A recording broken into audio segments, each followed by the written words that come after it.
Okay, so as I said, my name's Adam Smith from Ingram Micro. I look after our cloud SaaS business. But we've also got the more important people here today who will actually help you understand where the opportunities are. So we've got Tim Odo Keychuk. Okay. 9 out of 10. It was 10 out of 10. From AME Australia. So he's the president of the organisation here. We've got James Buzzard, who is the CTO partner technology strategist from Microsoft Australia. So it's great to have you here, obviously, and supporting the event, having it here at Microsoft. We've then got Steve Evans, so principal consultant around Business Central, which is obviously one of the key topics for today.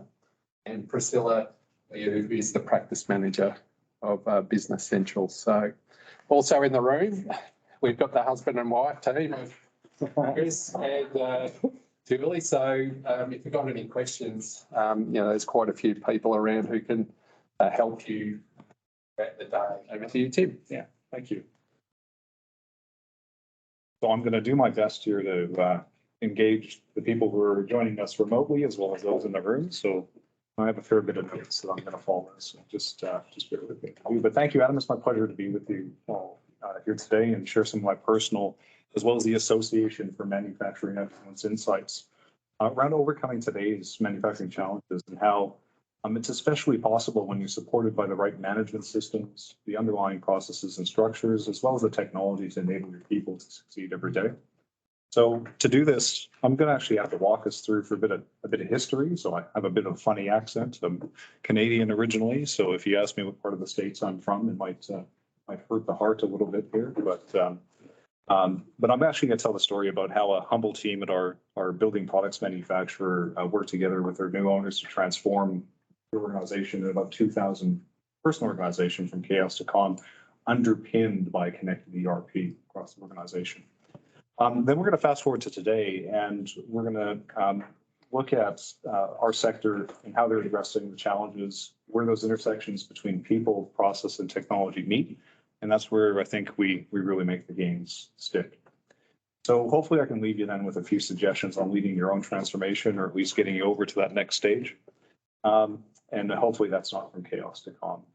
So if that sounds good, I'll jump in. So in the early 90s, right, in Winnipeg, Canada, a very impressionable 15-year-old spent his first entire summer of employment at a sizable family business, actually loading 53-foot trailers of windows and doors, which are ultimately reaching our customers across North America. And some of those customers included Bill Smith and Kevin Costner, and then we had the sausage factory of track builders going throughout North America.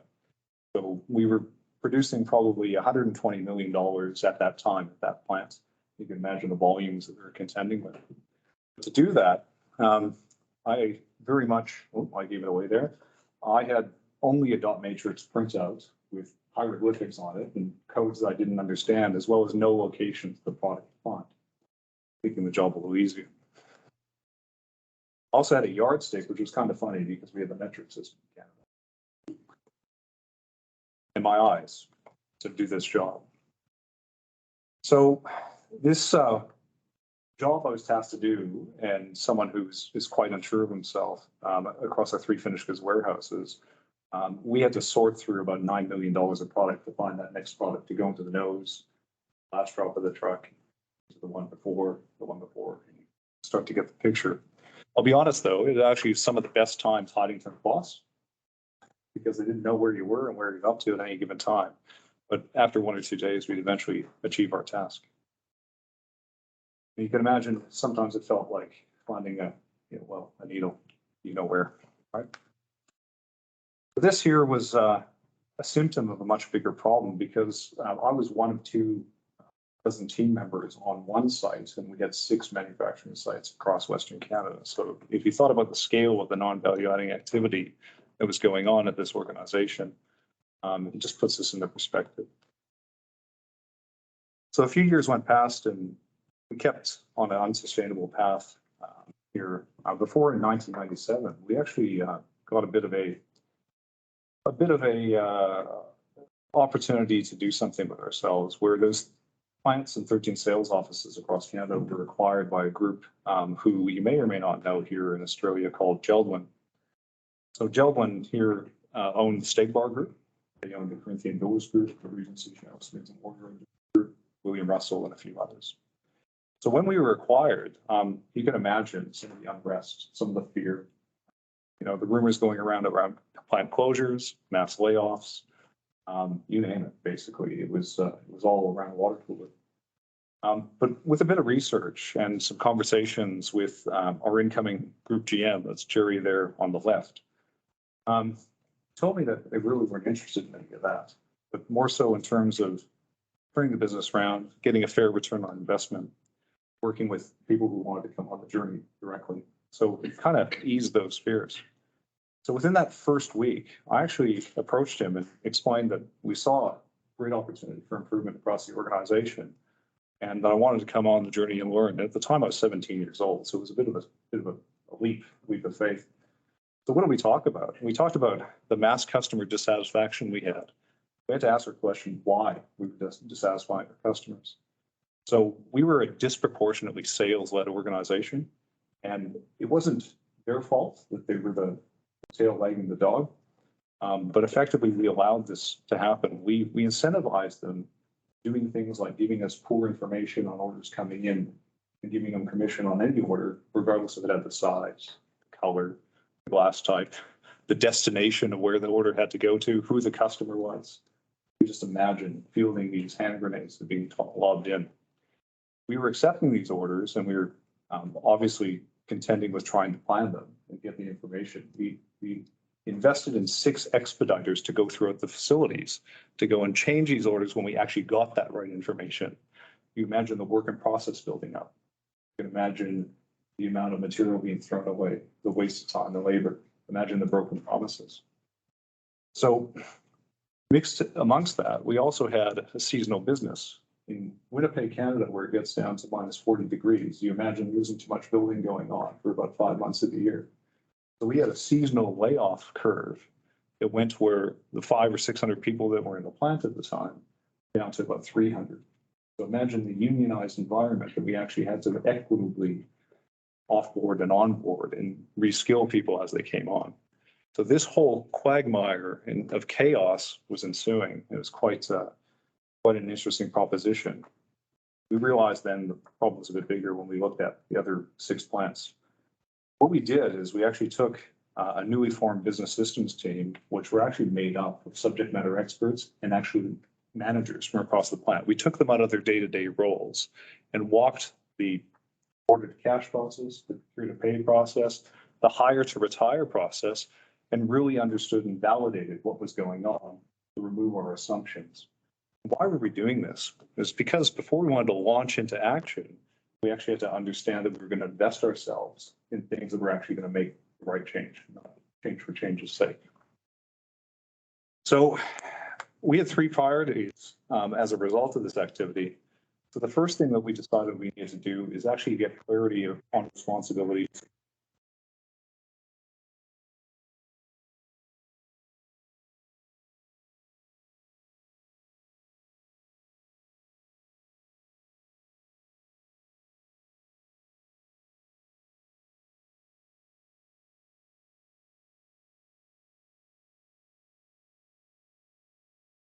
Actually need vastly improved business systems to facilitate our process as a whole, protect our workflow end to end, and also give our people the enablement they need for the right information, right place, right. So in about 3 years, and after we acted on that, I mean, how did we go in that chaos that we had to create a culture of improvement, to find inventing ways to create sustainable growth?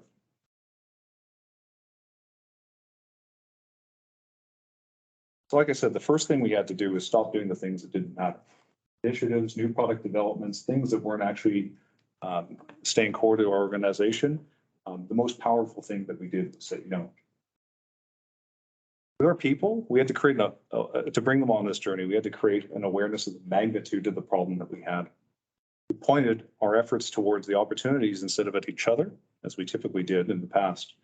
Eventually broke down those power struggles. And this was like throwing water at rocks, and you had to erode them down a bit by bit to get through to the core of what we're trying to do. We also had to keep our leadership in their lanes and make sure that we were not crossing over, damaging the core operations of the business.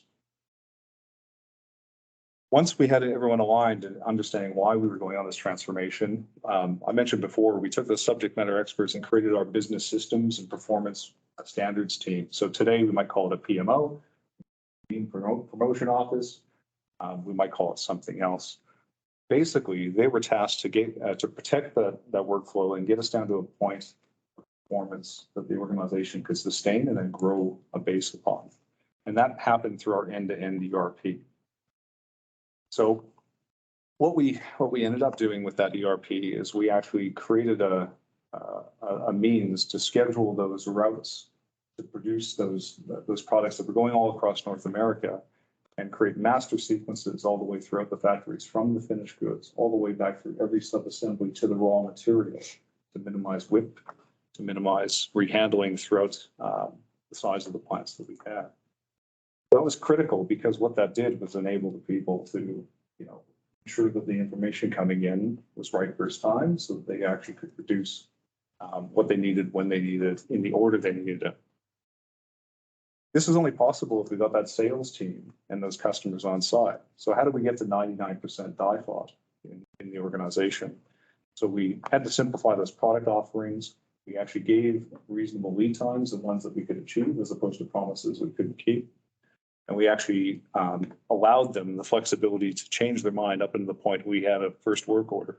After that, no changes. How many of us accept changes to our orders on the fly?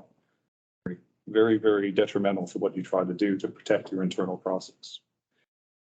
How do we enable this information flow with the technology and capture the data we needed? Well, we networked all of our equipment. So just with me on this, in the mid to late 90s, what we had available to us is ID for internal Ethernet, which was quite interesting, which also went down every time we had an RF piece of plant that was actually bending timber.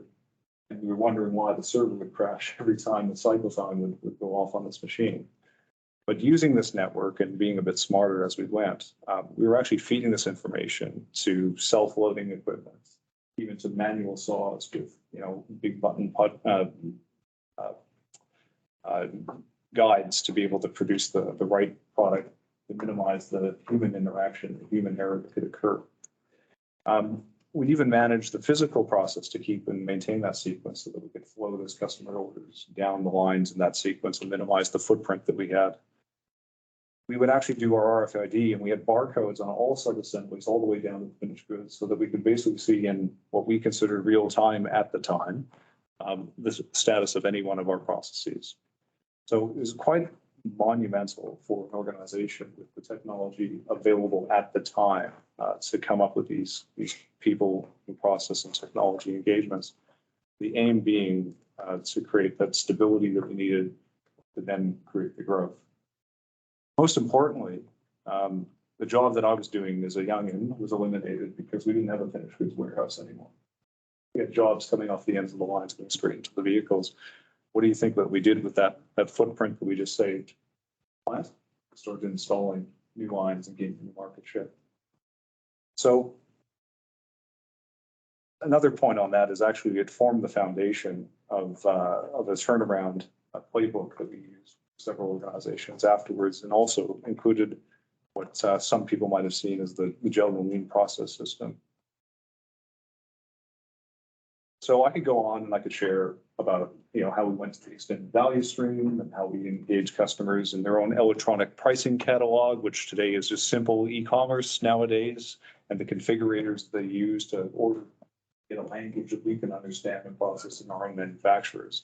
And I could also talk about vendor managed inventory and how they knew what inventory they had and had to replenish to based on the consumption that we were making. But I think the most impressive thing of that transformation was the fact that we use that newfound capacity to stop a lot of that seasonal layoffs. And actually the on-flow effect for those people, those families, and even the governments that we were dealing with the fact that we actually go find new markets and employ more people was the greatest success of that. So why share a story like this in a format for today? It's because I think, myself included, I think a lot of us would probably have those three challenges of alignment and making sure that the organization has clear responsibilities and focus on its strategic objectives. I believe that we're still on the journey of continual improvement. And also, I believe that we need the right tools and technologies to help us on our way. So, as Adam said, my name is Tim Odekishuk. I'm the president for the Association for Manufacturing Excellence. But I'd like to say, I think we should acknowledge the traditional owners of the land that we'll be meeting on today, which is the Wurundjeri people of the Kulin Nation. And I do myself pay my respects to their elders, past, present, and emerging. And again, the AME represents about 400 manufacturers here across Australia. And our mission is to inspire them as a not-for-profit to share, learn, and grow together on their pathway to excellence. That means that they're on different levels of their maturity. They have different contexts that they're working in. But it's amazing to see how much they learn from each other when we do our executive roundtables, when they go to each other's sites, or they go down their learning and development pathways. So AME has a big role to play in getting the word out of what their challenges are. So I'd really like to talk with the time that I have left here about how they're succeeding through those lenses of people, process, and technology, but why they're succeeding against those particular challenges that they're facing. Hopefully, in the end, I can offer you a couple comments about how to lead that journey themselves.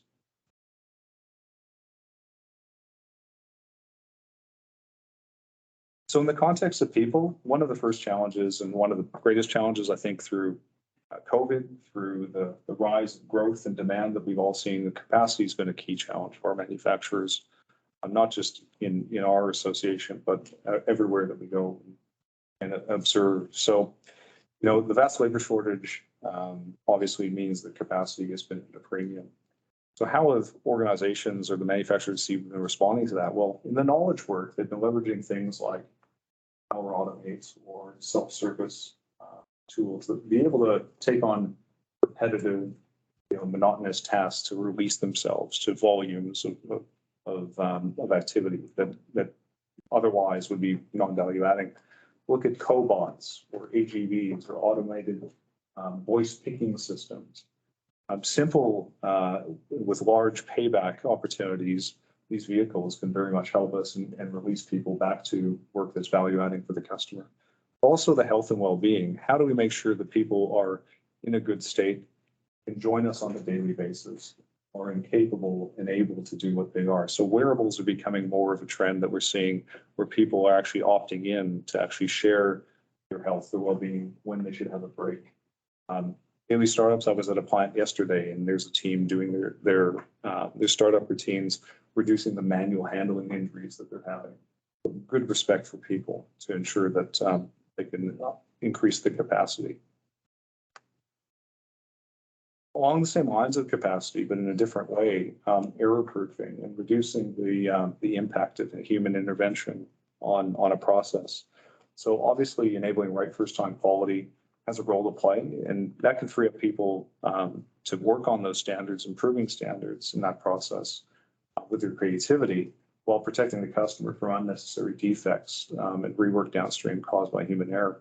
So some of the cool things I really like seeing out there is, like, for example, augmented bills of materials and process control plans, where you can actually see the exploded BOM and the parts coming together in the sequence that needs to happen.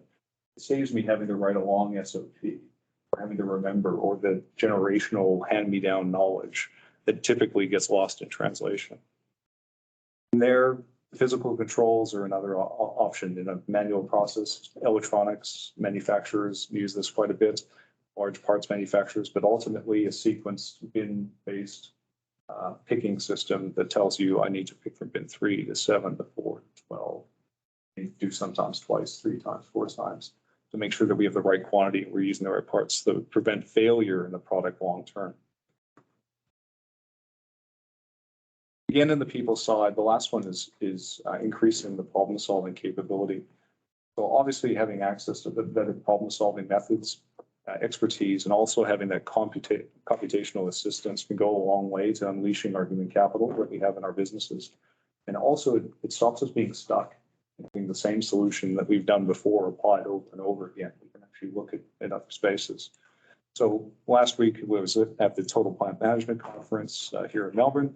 And one of the things we're talking about with AGL is how they're actually doing, harmonics analysis using their machine learning algorithms, so that they could actually detect the relationship between points in their process and the timeline, and also when they were finding excess wear in one of their turbines. Just one example, right? So imagine the ear tuning that a technician would have to do in the hours trying to get to the root cause there. Also, remote assist is helping gain access to the expertise in the organization or with our service partners to get us the right information or the right questions at the right place at the right time. And obviously, getting prescriptive instructions and having those algorithms help us in creating a better process to actually save steps or to minimize distances. What we do is pretty exciting. In terms of the process side, we've had people and now process. Well, one of the things that we're seeing our members engage in quite heavily is cascading, metrics across the organization, ensuring that they have a line of sight, the goals that they're trying to achieve, all the way down to the process owner or the team that's delivering, whether it be a small function, and how that aggregates all the way up to the organization. Too often that can cause distress or misalignment throughout the group, but making it visual really helps. One of my favorites is actually looking at a digital process and using process mining, because those Post-it notes that I showed on the screen there before, that's what we thought was going on. If you actually walk through a process mining exercise, you actually get to learn where the rework loops are. You get to learn where the bottlenecks are. You get to learn where you're not actually meeting a service level agreement that you probably have with your customer. I like that one in particular. Also in the process phase, early warning and intervention is quite critical in what we're seeing here. So obviously real-time monitoring needs to be enabled by some underlying tech, but once you have that in place, watching your statistical process control move out of a mean past a limit, or at least predicted to get past a limit, you can intervene quite early and minimize loss in the organization. Now, to the smarter people in the room who have the answers on the tech, obviously, there's considerable questions for us as leaders, and maybe even some apprehension around, the evolving technology. I think Adam was talking before about the speed at which that's moving. But basically, there's three areas that we're hearing the voice of our members and their concerns and their challenges. So connectivity is an issue, because a lot of our, it's not just in every new piece of plant or new bit of CapEx that you're putting in that you'll be able to connect it. We have assets that are doing quite well for us. Although they've depreciated, it doesn't matter. We're going to keep them in place. But how do we actually get the data out of them? Know what's happening with them and leverage some of those enablements that I just talked about before. How do we connect them all and bring that all together? Whether that be, like I said, the Ethernet side, or it's Bluetooth, the Wi-Fi, the cellular. There's a myriad of connectivities, and what are the complexities in managing that mixed model? And then again, if we have that, how reliable is it going to be? Again, there's a risk element to the technology as well that leaders obviously are looking to mitigate, whether it be from external and cyber attacks and ransomware. I know organizations who here has had a client or has themselves been under a ransomware, or it happens. It absolutely happens. There's also the rise of the bring your own device situation, where that's being demanded by people at this point in time.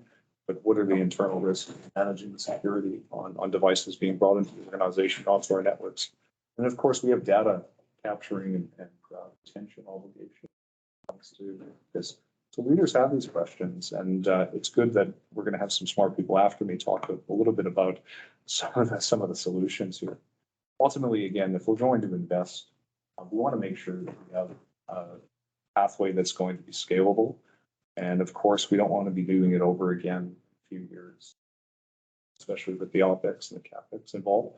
So looking at simplified and low cost IoT is a great way to think. I think Paul would be able to tell us in 3 seconds how much a little data dot would cost on anything that we were trying to network. But you know, in cloud considerations, you know, the security of having, you know, and scalability of that is monumental. Just making sure we do so in a way that protects the organization. So like we're all looking for one big solution, right? Or a big rubber duck on a lake. It all depends on how you look at it. But obviously, you know, as leaders, we're not going to be subject matter experts in all the elements it takes to bring this together. And that's why those partnerships are quite critical. So again, overcoming those people process and the challenges, we want to get to a point where we have a single source of truth for the organization, you know, the status of our processes end to end. We also know that we're giving our teams what they need when they need it, not silo the data and create some chaos for ourselves.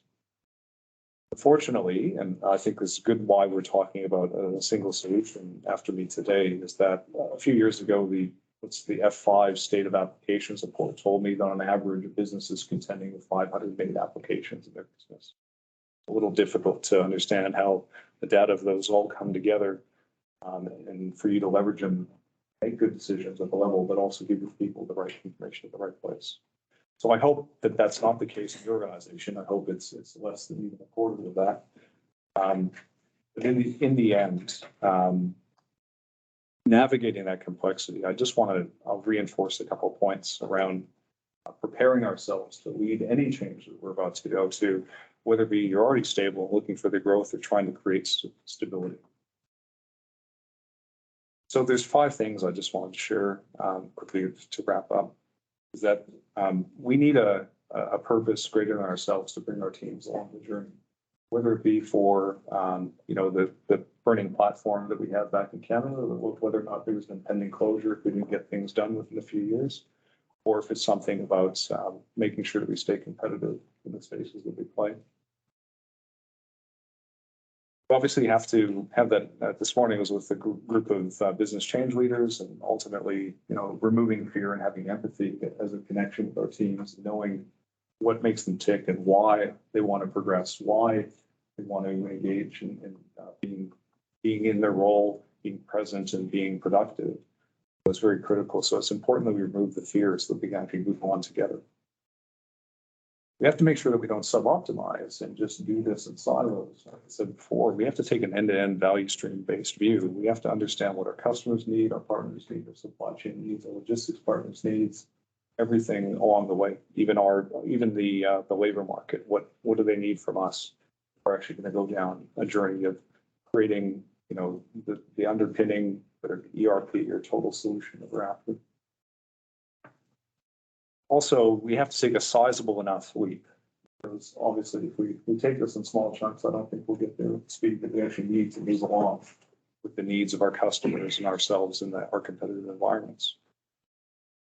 And finally, I think underpinning all that, as it helped us gain control of the organization, I think you need internal ERP capability, but you need the right partners to help you get there. We had an internal team, which was very relevant for us, but in your case, that may not be, you know, you may not have 25,000 people in your organization to support you.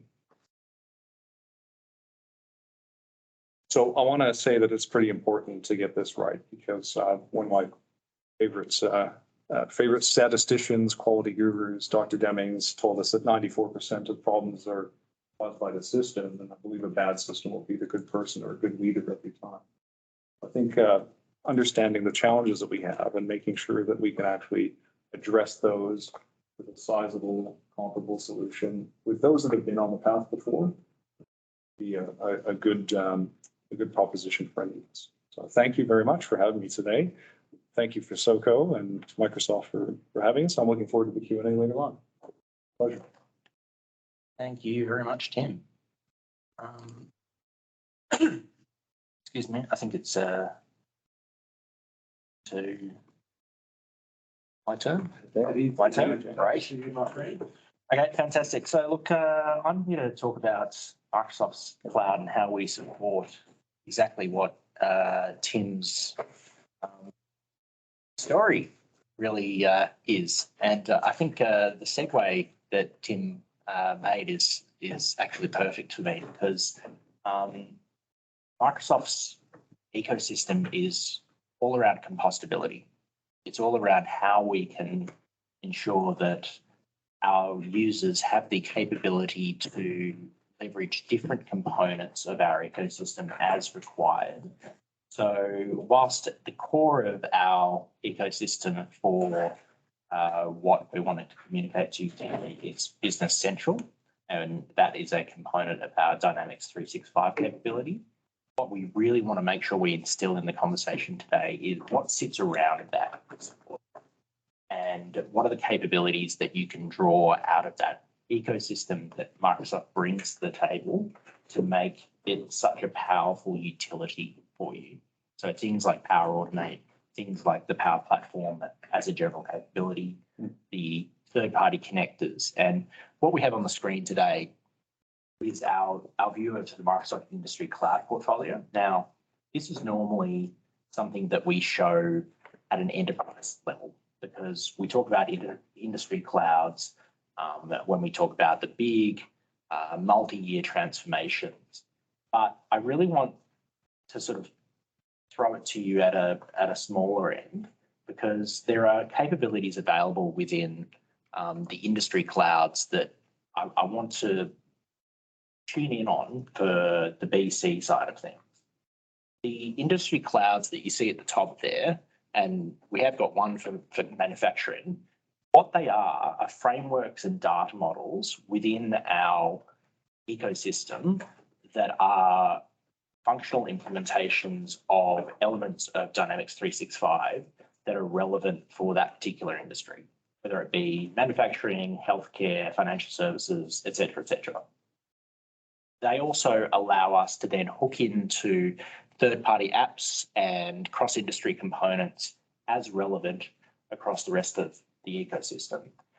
Similarly, we've got things like Microsoft Teams that you're all probably very familiar with that allows for functionality like the walkie-talkie functionality for frontline workers. We've got the HoloLens capability for augmented reality and remote assist. We've got all of the third-party integrations for IoT devices as required. We've got the integrations into warehouse management solutions. We've got the integrations into Microsoft Azure capabilities. It's an ecosystem that you are buying when you come into the Microsoft platform of capability. And the Microsoft cloud is the broadest cloud out there. Nowhere else are you going to have something that goes from your Outlook through to your phone device, right the way through to a cloud capability and everything in between. So whilst the conversation today is around ERP, we need to think about all of the other componentries that fit in there. There is one slide that I didn't end up bringing into the conversation today, which is around the marketplace that's available for BC. That's something that I really do want to make sure that we talk about at the Q&A session at the end, because that talks a lot about the extensibility of the services into third-party apps. I probably talked about it the other day, but we do want to make sure that that's definitely where we can. Yeah, fantastic. That's definitely where we can go as well. In terms of Dynamics 365, there's two main areas of Dynamics 365. There's the customer engagement side and the connected operations side. Business Central sits in the connected operations side, and you can see it there just on that section right there. Of course, it's going to be slow as anything for me. Yep, lag. As you can see, it is part of a ecosystem within Dynamics 365. You can connect it with elements of the customer engagement side. It is a bit of an effort. The easiest component to connect it with is probably sales in terms of the sort of traditional CRM and the sales and BC side. are probably the most traditional implementation, but it's not necessary unless you particularly need to. What my colleagues at SOCO are going to be talking to is a robust implementation of Business Central as a core ERP platform and all of the capabilities that come to it. But what I want to really point out here is the capabilities down the bottom. Microsoft Power Platform is the extensibility of Business Central. And what can we do within the Power Platform to build all of those extra functionalities that you may as an organisation or your customers may as organisations require on top? This is where we can build all of those extensible services that are required. This is where we can take those 500 odd applications and start to draw those down. Now, there is some controls that will be required around that. Gone are the days where you let everybody free with Excel access and just go nuts. You can give them access to make their own whatever, but I would highly recommend that you have some guidance around how people generate content in that world. It is a low code, no code world, so it's basically coding by PowerPoint, which makes it incredibly easy for subject matter experts to develop really powerful tooling, but it does have a risk associated with it. That means you can have this proliferation of applications to make it 1,000 applications very quickly. But just be mindful that whilst it's a powerful tool, it does have to have some governance around it as well. Microsoft provides some guidance around that in terms of, I'm going to forget the term, it's a best practice guidance. Yep. COE. Centre of Excellence. Thank you very much. That was exactly what I was looking for. The Centre of Excellence around how to make sure you implement a maker community within the Power Platform structure appropriately. And that is to ensure that you try to control that proliferation as well as possible. But it really is there to give access to all of the power of the Power Platform. Things that are going to be interesting for your community in Power Platform moving forward is Power Platform is where we're making things like our implementation of Azure OpenAI available and democratized today. So I'm building a presentation for tomorrow. Power BI, you're going to be able to use a ChatGPT-like interface to ask Power BI questions about your data within the next few weeks. So being able to have access to your ERP data in Power BI and ask a ChatGPT interface about your data is incredibly useful for small businesses. Similarly, within the Power Automate, being able to build Power Automate flows with a natural language processor interface, incredibly powerful for users. And these are all available, if not now, within the very, very short term.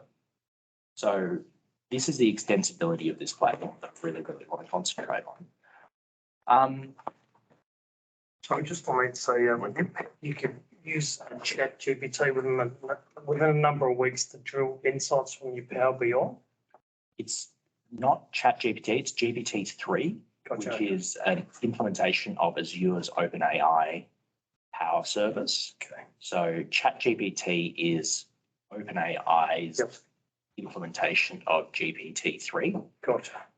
Our Azure OpenAI service has GPT-3, which is the generative pre-trained transformer 3. Yep. In an implementation specifically for Power BI, feels very similar. So we've implemented a very similar version of it in Bing. So if you've heard about our version in Bing, Yep. same. Pretty much. Gotcha. That's awesome. I'm happy to show you a demo of it during the Q&A. I've got one spun up to show you, but it's incredibly powerful. And that's going to be, I think it's almost in preview now, if not available. So this is where the power comes in this platform. And imagine it think about the days of needing to have data scientists on staff to analyze your data or build a Power BI platform. Gone. This is where the power comes in. And my history with manufacturing, I've done very little at Microsoft, very little with my previous job, but I was 4 years with KPMG where I worked at AGL, I worked at Bega, I've done transformations in these environments. So I know how hard these things are. And I did the monolithic ones. I did the big SAP transformations. They're scary, scary things. Yeah. And we had millions and millions and millions of dollars to work with. Even with that size of resource, these things go pear-shaped very, very quickly. I don't know whether anybody recalls that the Vegemite acquisition from Mondelez to Bega, they got hit with a ransomware the day of acquisition and it got delayed by a day. It was a market-moving event.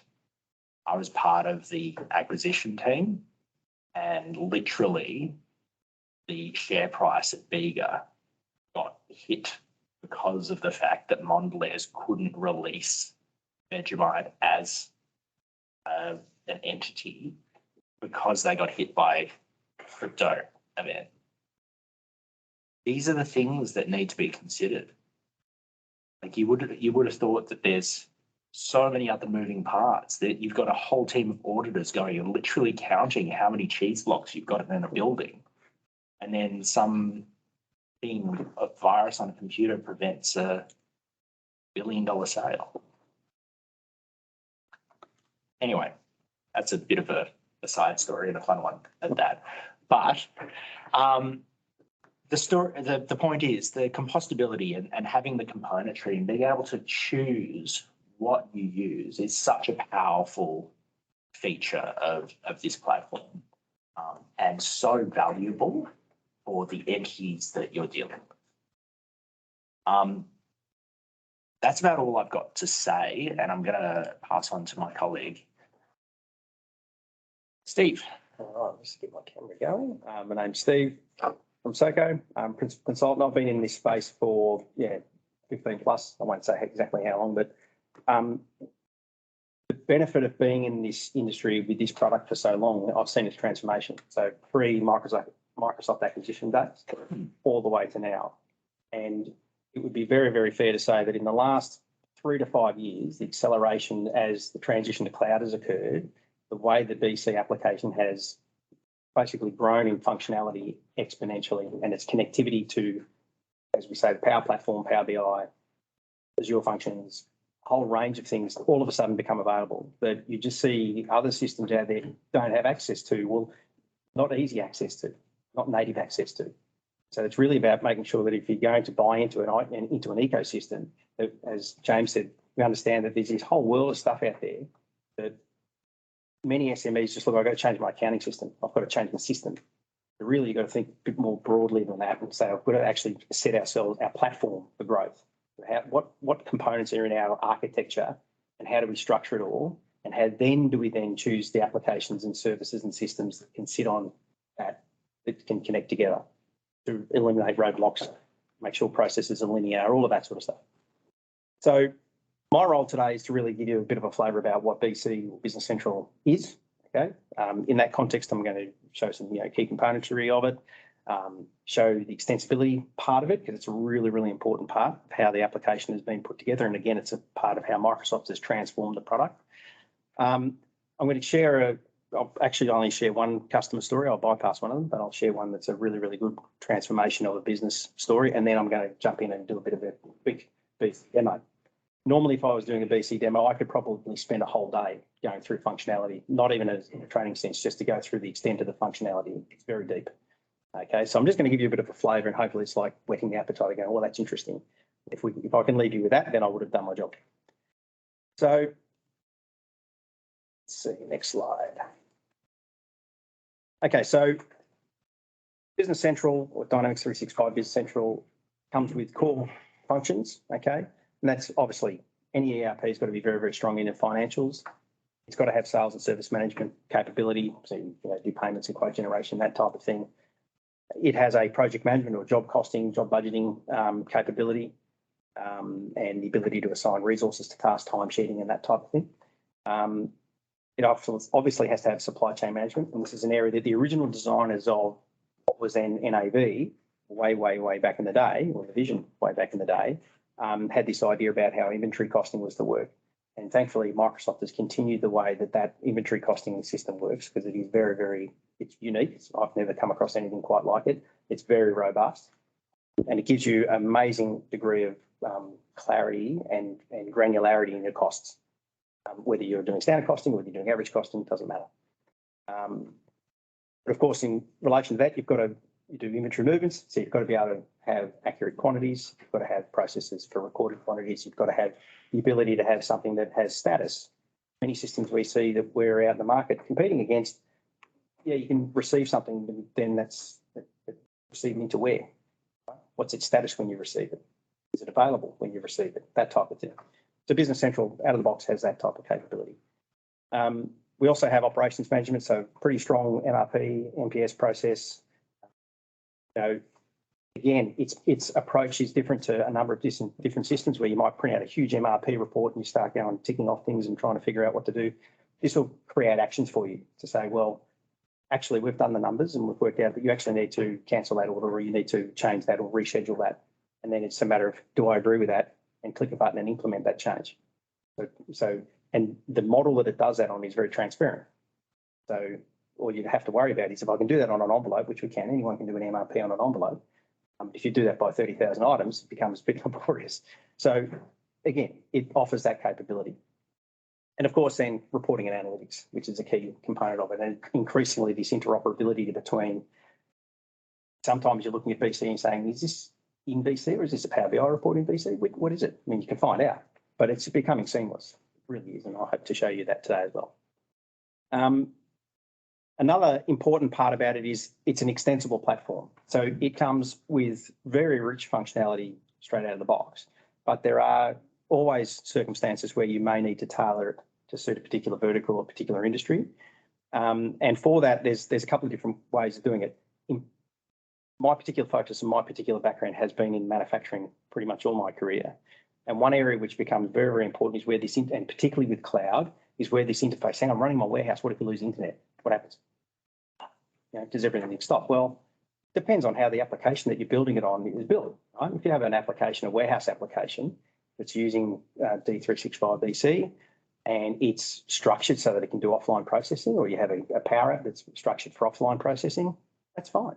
Download your order registrations that you need to do. Many warehouses have black spots in them, so you're out in the middle of the back blocks of the warehouse, and all of a sudden, I'm surrounded by concrete, I can't scan something. You should be able to.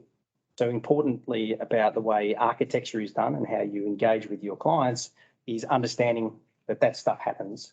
You have to account for it. Okay, it's all well and good to have the internet, but internet's not always on. And I've been in a situation where we were stuck in a storm, lost power. They spun up a generator. They could run the factory, no internet. What happens? Okay.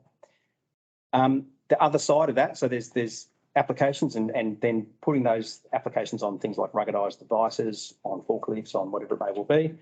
But then for specific verticals, you have the extension marketplace, where authorized resellers can build apps and you can license those apps. Some are free even, and those apps will perform certain functions. Typical use cases are, we want to do quality metrics. So we might have a specific HACCP thing that we need to record. So there will be an app there for for quality recording, inlining production, or for risk management, or for asset leasing, or for rental management, or for anything like that. I don't know how many there are. There's thousands, hundreds of thousands, literally. With that though, and it's a little bit like the citizen developer thing, you've got to be with that marketplace, go, well, are these apps all going to interoperate with each other, and how do we select them? Because they're extensions. They don't modify the core product. They're added on to the top of the product. And of course, in line with that, partners such as SOCO, where required, can also extend the product as well. That sits as another layer on top of that. And what that does from the product set perspective is that upgrades, compliance updates, is going back to that Microsoft cloud, Microsoft are responsible for maintaining security and compliance of the application. So if they identify something that they need to patch, they can patch it. The patch will roll out. Okay? I've seen that happen where, I think there was one with something happened with was it Google, I think, did something that changed the way scripting was working on a website, and buttons were going off to the left in the application, and within 24 hours that was patched, and all of a sudden the application was working again. If you were on premise with your own thing and that happened, that's going to take a while to fix because you've got to figure it out. You've got to upgrade it all. If you've got inline code, that's going to be a real difficult problem to solve because you've got to then regression test everything. What happens with Business Central is scheduled updates. You have sandboxes, so you can pre-test updates. There's feature releases. You get advanced warning in time. You get notifications, and the updates go through. Okay. And then in the app marketplace, they have to warrant that they're going to keep their apps up to date in line with that. So they will get a beta release and they'll test against that, and then they'll update their apps at the same time. If needed, the app might not be implicated in the change. So it's that whole architecture of how they've built the application and how it actually responds to changes and compliance updates has now been pretty much revolutionised. It's been quite a journey to get there, okay, but now they're right there. It is quite mature, the way that process works. All right, on to... So could you say, elaborate on, you talked about extending the product? Yeah. What do you mean by extending? Yeah, okay, so I'll give you an example. A simple extension, let's say that I've got a customer, right, and I've got, there's 250 fields on the customer card, but there's one that isn't there that I need. The way you would do that in history is you'd go get a developer and they'd go and create that data field in the core application and publish it, and away you go. What happens now is you write an extension. So you add an extension to that custom table. That means that if I don't want that field anymore, I can just simply uninstall the extension without doing anything. Or if Microsoft decides to update the payment terms field to add an extra, parameter to it, they can do that without having to consider my extension because it's separate. It's actually a separate object database. So they coexist. From a user perspective, they don't know any different. It just, everything sits in alignment with. And so your extension can trigger events. It can run its own functions. It can run code. You can add fields, move things around on fields. You can hide functionality that you don't want to see in the core application, all of those sort of things. And when you do that, when Microsoft has the scheduled updates, is there a risk of knocking those extensions out? I suppose the traditional method where you had you move away from vanilla, you end up with regression testing and you get some of your custom code. Is those extensions are they at risk? Well, what happens is that the upgrade process, you would upgrade your sandbox, which has your extensions in it. And if that upgrade went through, then there is no implication. So this only applies when you've fully customized. So if you're configuring your environment, and I'd say what you're referring to is configuration. So oh no, per tenant extension. So that would be the customization. So there's personalization as well as a whole other ballgame. So you can configure the environment where you're just making configuration changes to the environment, which are pretty homogeneous and compatible with any upgrade that's made. Yep. If you're making customizations and adding capability and extensions, you would then want to make sure that you undertake a traditional testing protocol where you test against your test or dev environment and make sure that you have tested its viability in that environment before you commit that to your production environment. Yep, gotcha. Thank you. That can relate to feature updates because sometimes, over time, Microsoft say, well, we're going to change the way sales pricing works, that type of thing. So that's certainly an implication where you do need to, but you get 12 months warning that they're going to do that. So it's a matter of, again, a managed environment doesn't mean it's, you're not responsible for it. So you do need to be across all of that. And that's the same whether it's on-prem or in the cloud. Okay. I'd like to share quickly, if I can, a customer story which really highlights an opportunity that a customer took to really revolutionise the way their business went because they had a strategy. Okay, these guys, a primary producer, bid size in 25 to 30 mil, right? So they're not huge, right? They run a number of different orchards in primary produce. The key thing about primary produce is velocity. You're going to pick some fruit and you want it on the market shelves within 24 hours if you can. Okay, or you're selling 35 to 40% of your stuff export. So that's got to get to Tullamarine in a airway refrigerated container. Off you go. Okay, freight costs are absolutely astronomical. The use case for these guys was they had their primary ERP system was in-house developed on Access. So not to put Microsoft Access down, it's a great product, but it's not designed to run a business of that size. Okay, and that was doing all of their RCTIs or the grower returns that they had to pay their suppliers. So that's another unique thing about primary produce. You don't pay your suppliers until you've sold it in their case because they're a marketer. So they had to actually have full traceability to work out what margin they made on every bin of fruit that they sold or every case that they sold. So they could then work out how much of the share of income they'd actually sold. Is it then attributable to grower A versus grower B, or their own fruit, or this orchard, or that guy that they're packing on behalf of? Well, they sold that case at retail, so it's going to be different. There's a whole myriad of things that their little Access database somehow had kept track of for the last 15 years. But it was a real inhibitor to growth. They just could not grow any further with that. Major issue was labelling, because the way that their factory works is you get a bin of fruit, they tip it through a hydrocooler, it goes onto a little conveyor, gets photographed, goes down one of 25 different flumes, depending on its quality, size, etc., colour, all a whole range of things that can happen to this particular fruit. And it would just get knocked off onto a different flume, down and onto a packing line where someone would fill up a box, they'd wrap up the box, put the lid on, and then they'd go, which one is this? Okay. And then they'd slap a label on it. And of course, that was causing huge amounts of issues, because you could get fruit that was actually not the size that was on the label. You could get fruit that was from a different farm that was on that label. And of course, from a product traceability industry perspective, particularly if you're trying to sell in the US, you just can't do that. You cannot have that type of thing happen. So the key challenge there was, okay, how do we select the right ERP and then connect it to different things so that we can actually keep that traceability going?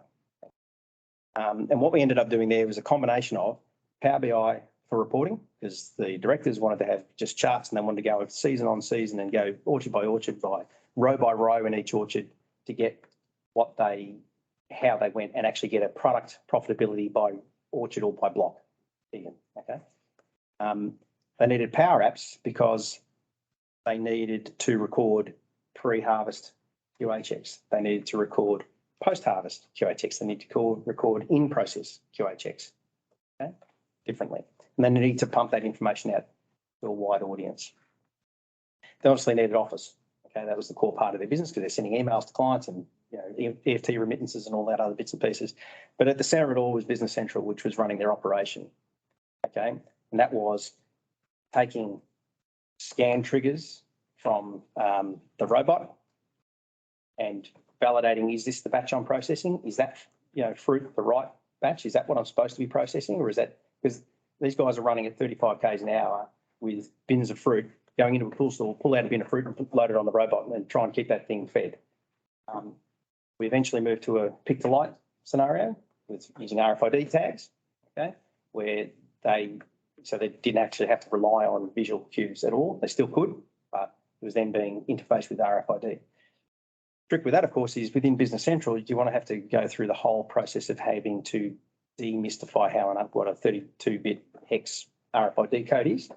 Not really, because there are functions you can use to do that.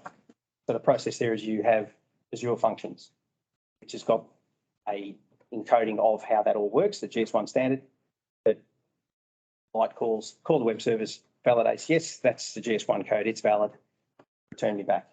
And we've got what bin ID it was, and we know what fruit was on it and everything else. There's sorts of the things that you can kind of do. Did they do that day one?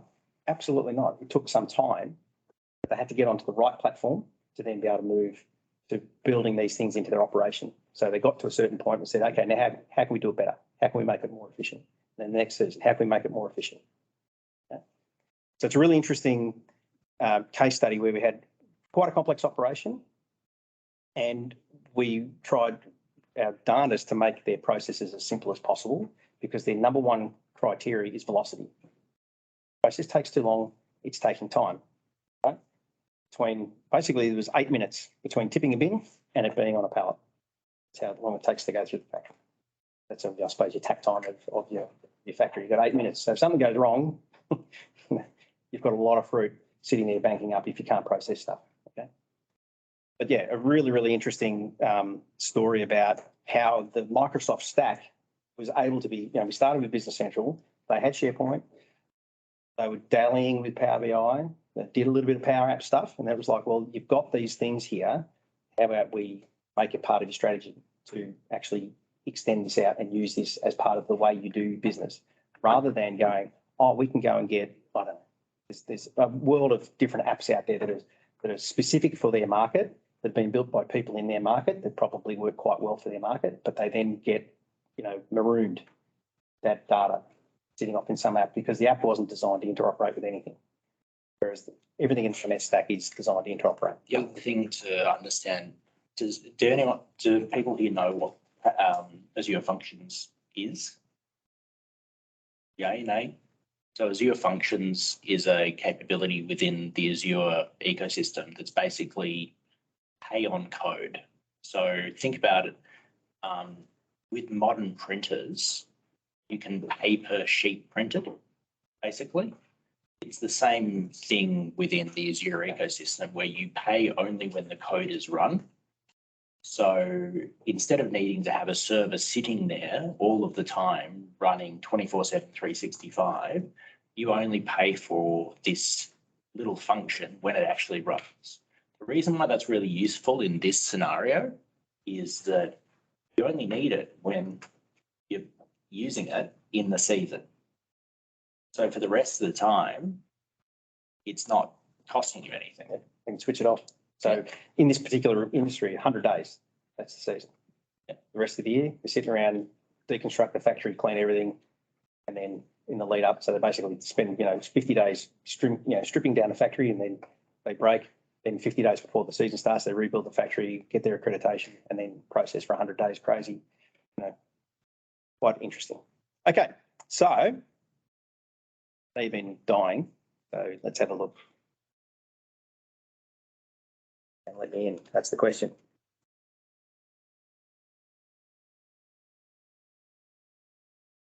And password.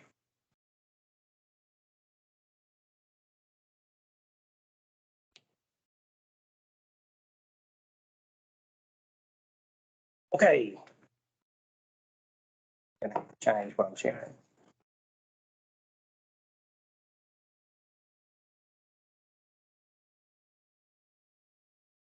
Here we go.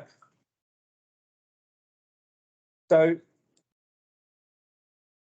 essentially, Business Central is self-contained in the main in terms of its functionality. As you said, it's got a core base of code, extensions can sit with it, and it all is based around a role center. And the role centers are designed around what a user typically needs to be able to do based on their job function. Okay? Role centers can be customized. Here I've gone into, I think it's the business manager one. I'll just double check that. Settings. Oh yeah, business manager in the center. And I'm presented with insight, actions, tiles, the traditional menu sort of structure that you might expect to see. And I can also see things like business performance indicators, and it's going to have a little trusty Power BI report pop up in a second. It's going to show me stuff. Okay. The thing about the role center for users is that, these tiles are actionable. So if I click on something, it's going to take me to that data. And one of the important things about, and I think Tim mentioned it, is about putting the information where the users need it at the time they need it, without them having to go, I need to speak to that person over there because they're the people who can get that data, or they can run me the report, or it's sitting in Excel somewhere. I have to wait for them to port it out, or whatever that is. Business Central has always been very, very strong on drill down capability and the ability to slice and dice and move between screens to get to the piece of information you want. It doesn't mandate you do it in a particular order. It just means that if I'm looking at something, I want to go and see something else. So for example, from here, I might want to go into that customer and just click on their customer, and it'll take me to that customer, that type of thing. So you'll see many, many places in this system, you'll see the ability to drill down. So in this case, there's not much happening, but if I wanted to look at the outstanding balance of this particular customer's from looking at their sales quote, I can do that from here. I don't have to go, hang on, I've got to go back to the main screen and find customers in the menu and then do That's not how this system is designed. It's designed to present you with information that you need. You click where you need to click and you get the information presented, and you can then make decisions or actions or whatever you need to do, whether it be a new quote, new sales order, new manufacturing order, whatever it may be. So tiles are a very, very handy thing. Each role centre has different tiles organised according to job function. So if you're a warehouse person, you're not going to see ongoing sales. You're going to see things like, inbound shipments, and you're going to see receivables, and you're going to see putaways and picks and movements. If you're a finance person, you're going to see different information about, age payables and receivables. As business manager, you see a bit of everything. Another thing that can happen, these charts here that are insights will take you to, because they're all based around what are known now as, used to be called account schedules, and they're based on financial reports. They're based on your chart of accounts. So you drill down on that chart, it will take you to what made up that. And of course, I've got the net change there, so I can drill on that. And that takes me to the detailed entries that make up that particular transaction. In addition to that, from here, I can do things like, well, I want to find out about that particular transaction. What happened else with it? Okay. So there's a U-Butte feature, which used to be called Navigate, it's now called Find Entries, where we can actually go and look up all the related entries. So instead of going, okay, I'm in the GL, I've got the invoice number, and let me grab a pen. I write that invoice number down because I need that for later, or I'll copy it onto Notepad because I need it for later. I can just find the entries and then branch out from there. So from that cash flow chart, I'm now at an invoice that I was interested in because, gee, that's a big value invoice. What's going on about that? Okay. And, I can then print and send it. I can do other bits and pieces to it. Okay. So you can see from, and this is really showing you platform features. These are things that are endemic right across the platform. The ability to be at a particular point, find something of interest and follow your nose where you need to go to do what you need to do as part of your role. Great productivity features of the application, along with the ability to bookmark. So I'm here, I'm always in here. Maybe I want to add that to my role centre. I'll just bookmark it and it appears on my role centre, so I can just go straight to it, that type of thing. Importantly, we have the ability also, we can share, there's things we can share in Teams. That's another aspect that's come on fairly recently. And have the ability to set filters. Another thing that we often hear, particularly in the process of engaging with BC opportunities, oh, what about reporting? It's like, well, what sort of reporting? You're talking about corporate reporting, dashboard metrics, right? So that's more of the stable reporting stuff, or is it all ad hoc? And in my experience, 90% of reporting is ad hoc. Like, someone's asked me a question, I need to find an answer. Where do I go to get it? And the traditional way is, oh, you got to run report 5286 to get that. So, and then you try to find the piece of information you want. The approach with Business Central is not that. The approach in BC is to go in training, learn how to filter stuff. Because if you can filter, you can find anything. Virtually nothing you can't find in terms of answers. And those that are familiar with the application would attest to how powerful that feature is and how it reduces a reliance on having BAs everywhere, in a sense, because you're putting the information, the ability to get those answers at the time users need it in their hands. Okay, it's an important training aspect in terms of implementation. And of course, we can raise filters, and there's, filter on just about anything in here. You can sort, you can do all of that sort of stuff that you'd expect any modern system to be able to do. But importantly, what you can also do is you might get to a particular point in your investigation. You go, I'm going to need to capture this. So you can do things like save a view. Right? And in most, what we call here a list form, you can save that view. So you can set up what filters you want. And you can save and go, right, I'm happy with that view. Then you can recall it. Okay? Very, very powerful feature. Other things you can do, you can view things as tiles. There's different ways of viewing things, and in certain scenarios, I wouldn't advocate that maybe at our general ledger level, but in customer list maybe, might be useful to view things with pictures. Sometimes people can recognise a person's image rather than working out what customer number they are. That's another thing. It's like, back in the day, everyone knew everybody's customer's number. Why are we remembering stuff like that? Useless information. Okay. Good for the ERP has to know it. People don't have to know it. Okay. And along that is the ability, let's pick a customer list, why not, is searching. So if I'm looking for, I don't know, Zanland, I don't know where they are, Zan, I can just type Zan and it's going to search cross any row in that data for what I'm looking for. So I don't actually have to go, oh, I've got to look for the name. What if that was on name 2? How would we find it? That type of thing. So the ability to search. I'm looking for a function. Let's say, what am I looking for? I'm looking for the chart of accounts from here. Now I can probably get it through finance, okay, chart of accounts, because I know where it is. But what if I didn't know where it is? I can just search chart. The system's going to go, oh yeah, what are you looking for? There's 19 things that have chart in it. Chart of accounts is one of them. And it sequences those things where you want. And I can also bookmark that. And it's telling me it's bookmarked on my role center anyway. Another thing that actually only got announced last night, the night before, that same AI capability I was talking about in Power BI is coming to this.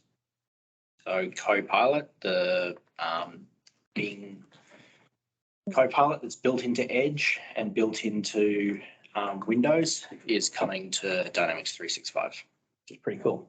Yep. So here's a classic quick one, and then I'm going to go off into items, which is more manufacturing interesting for people because you can see, replenishment methods and stuff. I'm going to set a filter, and I wanted to, because my chart of accounts is looking pretty empty. I just want to see, okay, I just want to see stuff that's had movement in it. So just go net change, okay. And I want to, what else did I want to filter by? Oh yeah, I wanted to filter my totals because again, from a reporting perspective, I want to do some slicing and dicing, and I can do this in my standard chart of accounts. Okay, things with a net change, let's filter those totals, say for stuff that was, 5 months ago. And so there's parameters that you can learn, the things you learn as you pick it up along the way. You can type dates, literal filters in, balance at, balance from. And I might want to do this by a particular department. Let's say, I don't know, which one did I pick? Sales. Okay. And let's say I wanted to just keep that really simple by changing the account type just to make sure that it's, I'm not interested in header accounts, just let's do posting accounts only. I want a list. Book. There's my list. And I can send that to Excel if I want to. But what I probably would do is I'd go, okay, I'm going to save that. That's Steve's U-Butte little filtered list that I need to use because my management account is going to ask me every month for this. So I'm just going to save it. And then when they want it, I just go, yep, there's your numbers. Better still, here's the filter set. You look at it. Subscribe to it. Yeah, subscribe to it. I've got other things to do. Right? That's, again, it's because speed to market becomes so important, and for manufacturers, it's becoming even more important. Don't have massive amounts of inventory. We are trying just in time for everything, but truly just in time, not only just for inventory, but for information, for everything, for processes. I was involved in an implementation that was part of a US parent company where, reporting time was about 17 or 18 days, end of month. Okay. We got that down to 2. Just through eliminating a lot of the communication between people to say, I need you to run a report for me, them having to wait for stuff. And removing a lot of cutoffs and other bits and pieces. So you can see just from a platform perspective, not without any sort of specific manufacturing functionality, there's a huge amount of capability there, and that extends right across the product. So if I'm wanting to do this at a customer level, I can do the same sort of thing at a customer level. I can do the same sort of thing at an item level. So let's have a look at items.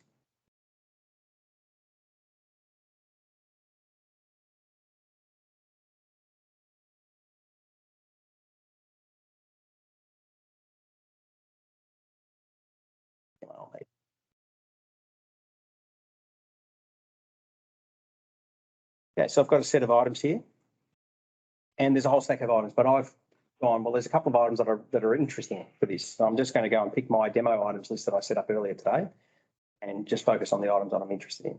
So that's a discrete filter of some items that I set here. I said they're the items that are interesting to me. So it could be I might be a product manager and I've got a certain number of items that I'm responsible for. I can have common item list between everybody, but I can have Steve's product list. These are the items that are lot for lot replenished. These are the items that fix reorder replenished. These are the items from this vendor. The opportunities are endless, i.e. it's up to your needs as a business about how you structure this. There's no one way to do it. Our job as implementation consultants is to show you what you can do. I guess inspire you to go, well, you want a report? Well, maybe there's a different way to get it. There's different ways of getting it. There are often needs for reports as well. Okay, so let's have a real quick at an item. It's just a couple of things about that come with the application. Obviously, things to do around, inventory. And again, you can see here it's drill downs. So if I wanted to look at life to date inventory, there's really no month end close per se. It's perpetual. Right? And the costing is perpetual. So from inception to whenever, all those cost objects are getting tracked discreetly. Okay. A very, very important concept. Similar to what your aged accounts payable or your aged accounts receivable would work. You've got applied amounts. Here we've got applied quantities. Same sort of thing. We've got different costing methods. A whole bunch of fields, 250, 300 fields on this thing. But importantly to understand that we've got the ability to replenish via purchase if you're using stock keeping units, to replenish via transfer. So you've got hub and spoke type arrangements. You can set up, vendor numbers. You can have vendor pricing. So things like purchase prices. So I think I set that up for this. Okay. I've set up quantity breaks for this purchase, for this vendor. And I can have, they can be date phased. So I can get a price list, a price uplift from my vendor. I can have it imported into my system and it just becomes the price on the date. Okay. I can do things like discounts as well. I can have quantity breaks. I can have unit of measure breaks. So it's only if you buy that unit of measure, only if you buy it in pallet lots. Well, like you buy 1,000, but it's got to be a pallet of 1,000, not 2 boxes of 500. Okay. So there's all of that features. The thing I did want to show was availability, because that's a key thing. So for this particular one, we've got different types of availability. So you can do availability by event. Okay, what sorts of transactions are coming in? If it's a BOM type item, by BOM level. Okay, by period, by variant, by location, and by lot. I'm going to show you a couple of. In this case, we've got by event. Okay, and again, depending on your velocity of your operation, you might want to view this monthly. You might be a weekly operation. A lot of manufacturers are weekly. They plan weekly, everything's week 52 or whatever it is. Okay. Or you might be needing to do it daily. So Business Central would go, well, we're not going to create 5 different screens for that. Create one screen and you can filter it any which way you like to get the information you need. So if I went week, it's then going to move it to weeks, recalculate it all. And I can do things like include planning suggestions. I can filter by location to look at the piece of information, and at all times, I can open that up and I'll see that which documents are actually causing that particular scheduled receipt or gross requirement. Okay. So you can get visibility of an item, what's happening. And then by just simply setting the filters you want, you can get down to the piece of information. And of course, I can go straight to the document if I want to and do what I need to do. Oh, that's not coming in this week. That's coming in next week. Change the date. It'll shift into next week and that's that. As opposed to running a great big report, working out what I have to do, then taking that big sheets of paper back to my system and trying to implement it in the system, I can take the decision and action at the time that I need to make it. And as soon as I've done that, that information is available to everybody else at the same time. This time of printing the reports, analysing the reports, and then executing the action just is gone. I just go through the tasks and I create whatever actions I need to do. That's a key feature of the system. All right. We can do, I can filter by location, but don't worry about that. Getting back to our produce land, looking at availability by lot. Okay. So if I look at this particular one, now going to show me different information. It's going to be the important things like lot expiry, if something's got an expiry date on it. And again, the ability to drill down on that inventory, to look at whether there is an order that's pegged against that particular inventory for that lot. So what is the actual open to buy or open to sell on that, or open to use in production? So again, the ability to filter it by location. Where are those lots? Where are they? By week, how are they going to translate? Okay. And moving between periods. So I can, go this, let's say month, and I can then look at what does it look like in the future. Well, critically important for managing things like back orders or overdue orders. But this order's been sitting there for 2 weeks, hasn't moved. What are we doing with it? Okay. Different item. Availability by BOM level. This is going to generate a tree of where this item sits within the BOM structure, and it's going to look at and calculate where you might have a bottleneck on that particular item, or what's going to cause a bottleneck for this item to be made. Okay. And again, ability to, you can compress it all. And in general terms, this one is not going to provide you drill downs because it's going to essentially explode the bomb with a calculated quantity. But again, more ways of doing things with typically other able to make timeline views associated with it, which are all adjuncts to the planning process. So these are the things someone said, oh, we seem to be running short on blah, blah, blah. Let me have a look at it. I can't wait for the master scheduler to go and do his job. I've got to look at it now. I could, but I want to look at it now. I want to solve the problem now. Okay, so you've got that sort of ad hoc planning ability to do it.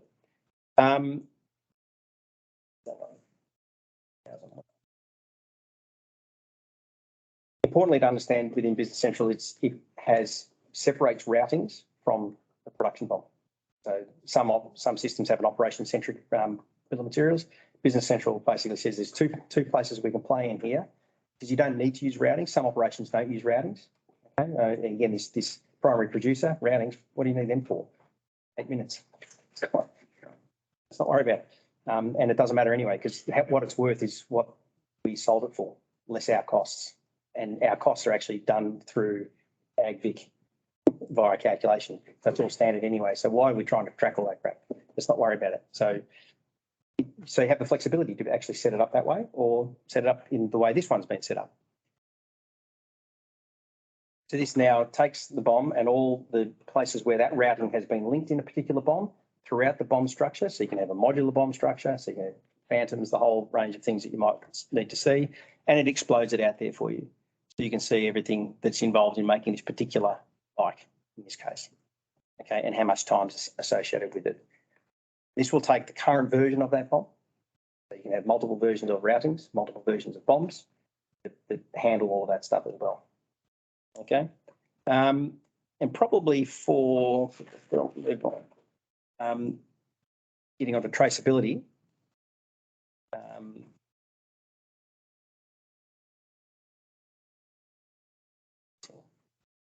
so this is where things like product recalls. Okay. So the ability to trace information. So I've got a lot number and I can find out where it came from, or I've got a lot number and I can find out where it went to. The tracking depth of this is unlimited, so it doesn't matter how many processes it went through and how many lots and additional lots were created. I've got all of that information. Okay. It's just something to bear in mind that, again, from a humble mid-market ERP, there's a huge depth of functionality. And finally, we're getting tight on time. I'm going to go back to my role center, just show you something that we spun up. I've got a Power BI report here. I'm going to select a slightly different report.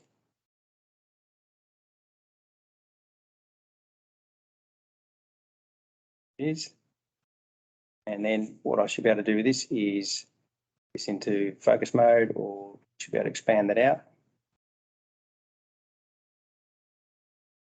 So this is a Power BI report that's connecting to production data, and it's showing me things like material cost by month, variance to my expected cost, all of that stuff that you might do, share of production cost of my BOM, how much my routing's costing, and provide managers, users, management team, directors with information about, well, how did we go in this month? Well, we're over budgeting this month. What caused it?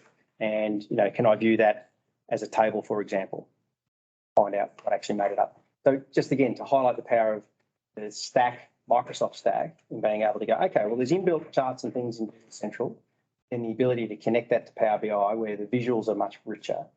What you can do with it is much richer. And then to plug that back in to Business Central and just embed it inside my role center, rather than having to go, hang on, I've got to go to Power BI to get that. Oh, it's here. I can select it. That's the report I want to look at. Or I just want to focus on that particular metric in the report.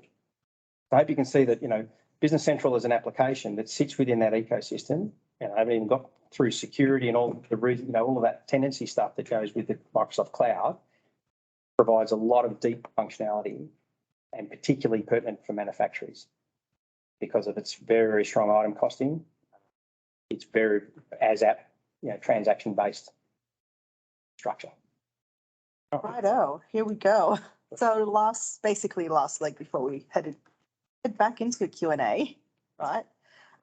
So yeah, for those, well, I'm Priscilla, practice manager for Business Central practice over at SOCO. ERP projects, right? How do we actually do it?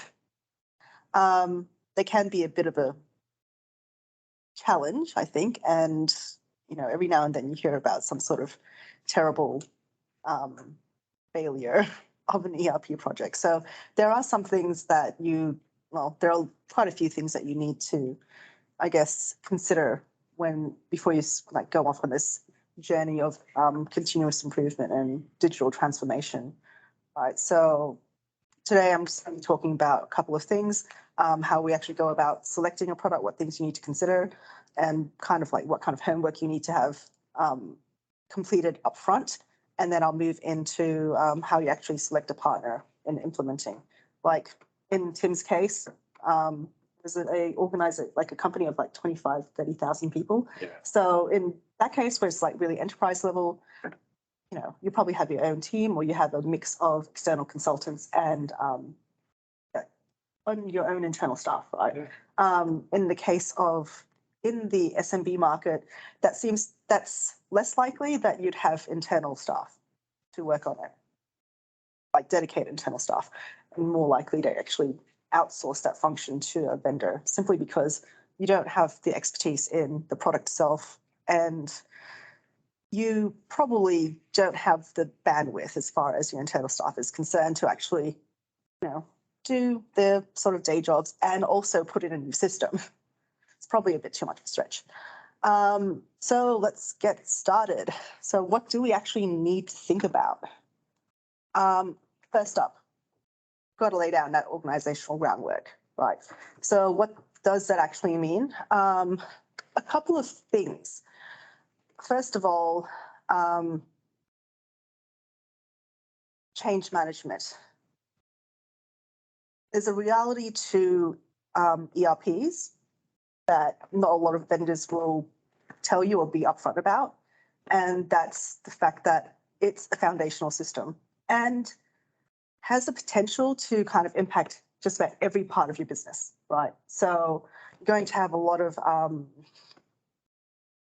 you're dealing with some potentially major change there, right? Which means that you've got people wondering, okay, what does this new system actually mean for my job, right? And then, what's the, so what does the system mean for the job? That turns into anxiety, it turns into a sort of resistant to change. So you've got to really kind of need to get in there really early with that change management piece to do things like, hey, define what the success of the project looks like.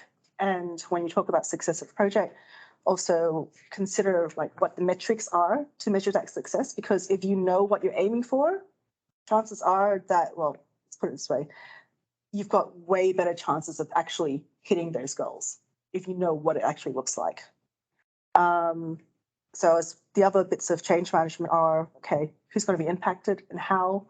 So if you have some idea of what's going to happen there, you know how to engage with those people and how to start, allaying some of those fears. And last bit of change management at this point, at this very, I guess, beginning of the process is what the approach to managing that change is going to be. So basically what your plan is in terms of how we're going to deal with this, right?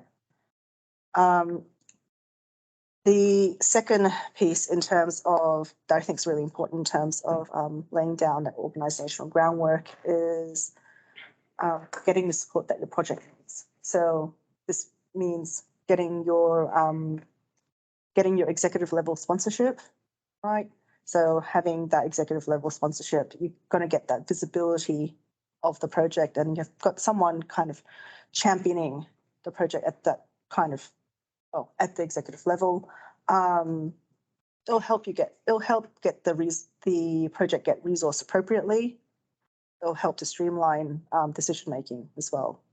The other thing that's really important that feeds into is getting that organizational alignment, right? So it's basically making sure everyone's like stays on message as far as the ERP project is concerned, and also making sure that the goals of the ERP project actually align with the organization's goals, right? There's no point putting in new technology for technology's sake.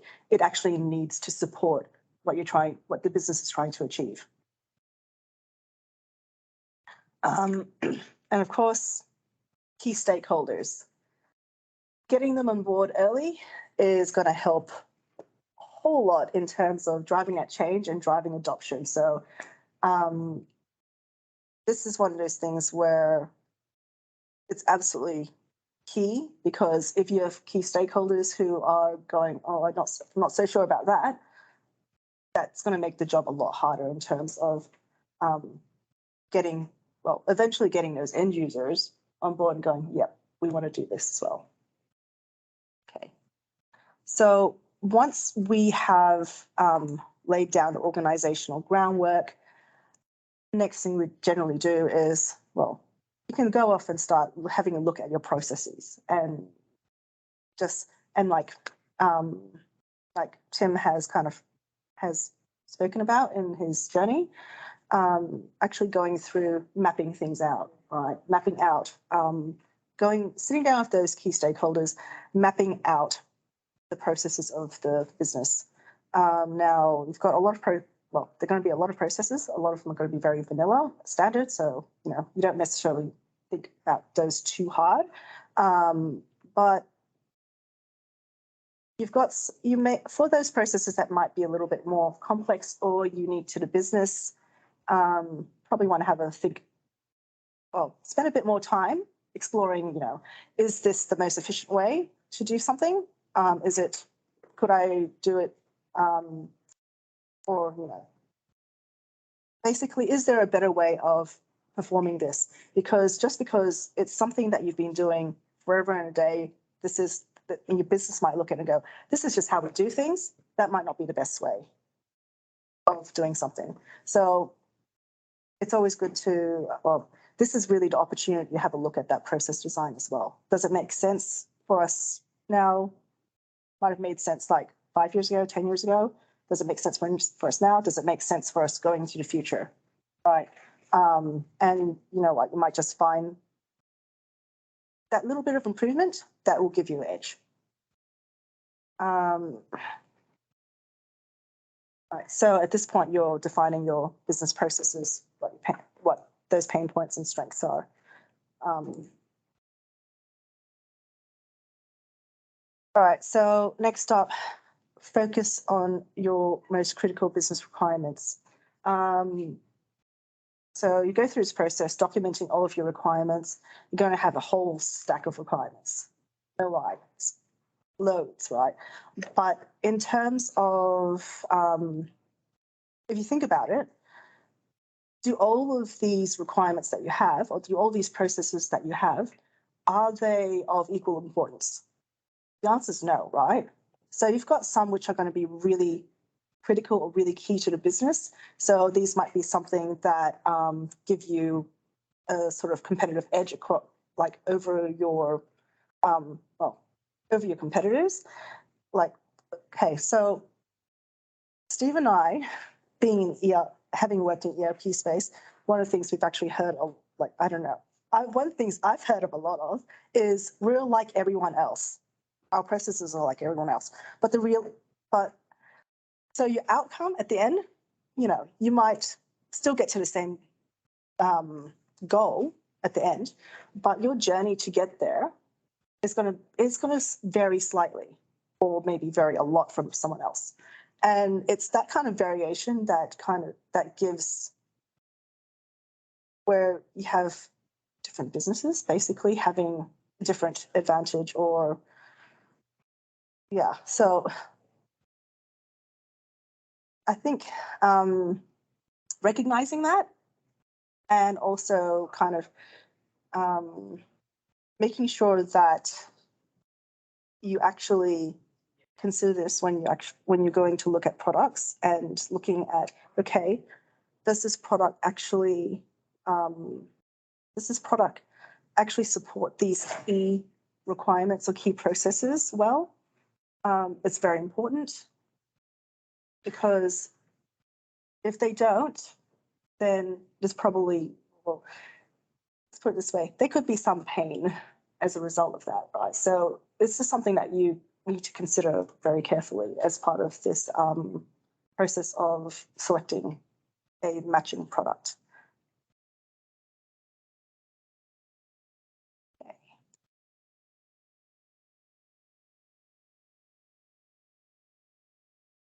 Slide. All right, so we've got requirements, just some other things you need to think about.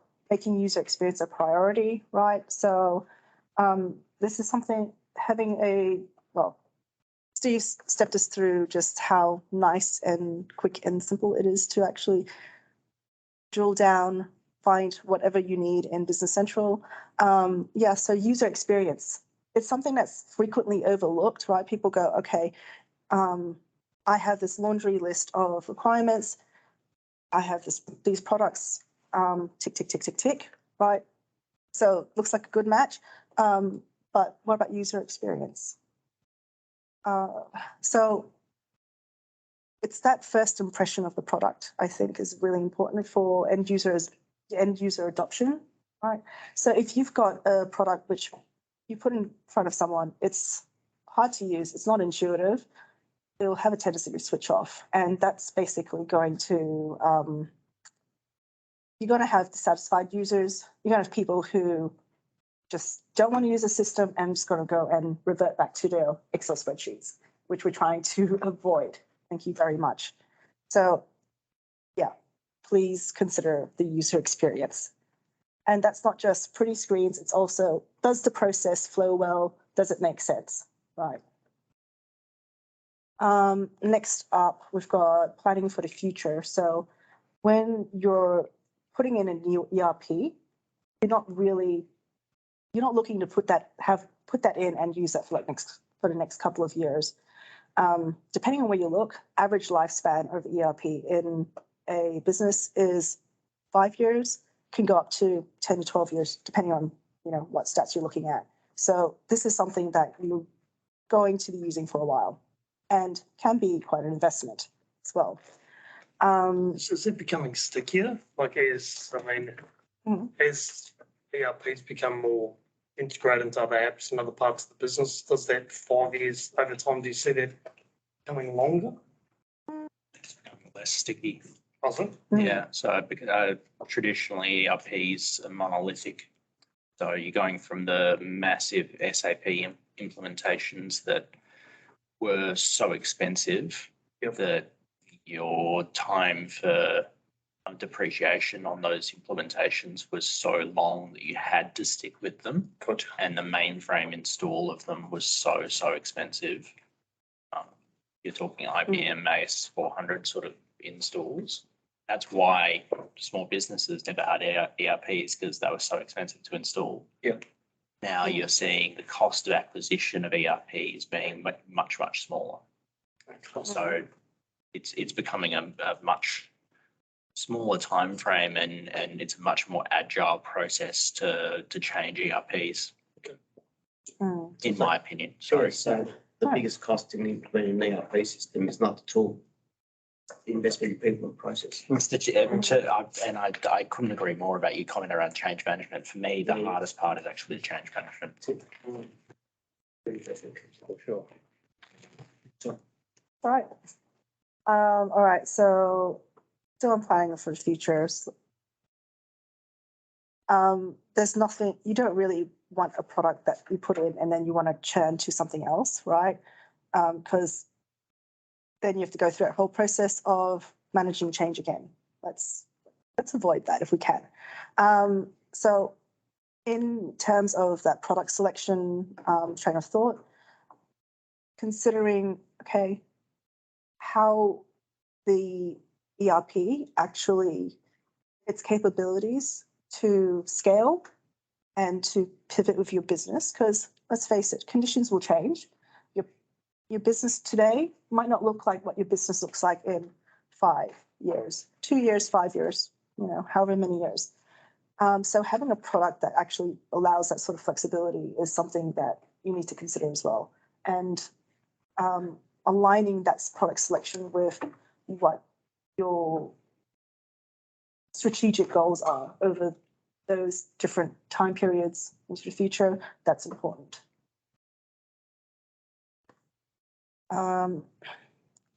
And last but not least, in terms of selecting an ERP product, making sure it can actually integrate with other apps. Right. So ERPs, they do a lot. They don't necessarily do everything. And you have look, there are different trains of thoughts around ERPs, ERP systems, whether it's whether you have like all-in-one, sometimes you get best of breed, but realistically, you're still likely going to have something else that you want to integrate it to. Might not be right now that you want to do it, but somewhere down the future, that might be a requirement. So considering capability to connect to other apps is important. So you don't want an ERP in there which is just it's just a silo of its own data. There's not much point to that. All right. So selecting a partner. Right. There's so many ERP partners out there, right? But making sure that you actually partner with somebody that is going to deliver a successful project, that can be a minefield in itself. There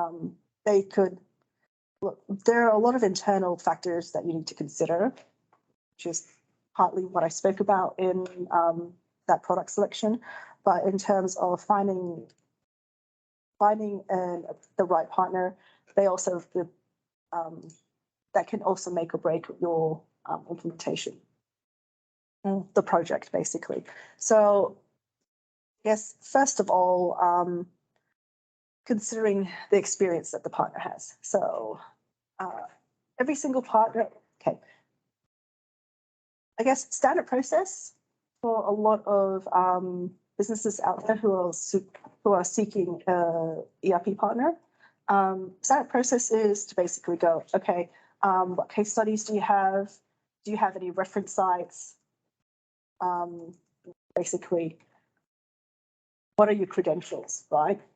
I think that you kind of need to drill down a little bit deeper, right, into getting an understanding of what that resource mix might look like, the experience of that resource mix that might go into your project, because reality is not all of the consultants that work at a particular partner or vendor, not all of them are going to have the same level of experience or capability. Sadly, there can be an A or B team, right?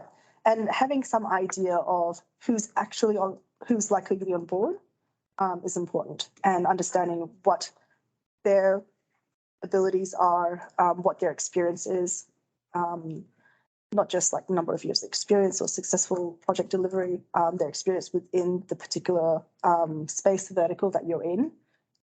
That can make quite the difference. It's quite a significant difference. So, having a less experienced consultant on the project is not going to break anything, but understanding who's actually going to lead a project and making sure that they actually have that capability and experience, I think, is something that needs to be considered quite carefully. Yeah. So, industry, right. Methodology. Methodology can be a bit of a dry topic, but think of it this way. So understanding what methodology the partner actually employs. So methodology is that, like the slide says, the partner's blueprint for success. How do they deliver projects? Right. So you need to consider things like, okay, what sort of project governance what sort of project governance do they have? Do they use project managers? What does the methodology do? Like, does it provide a clear roadmap for the implementation process? Does it outline what steps you need to follow, what steps are being followed, what your expected timelines, milestones are, what those expected outcomes are, right? Is it really rigid?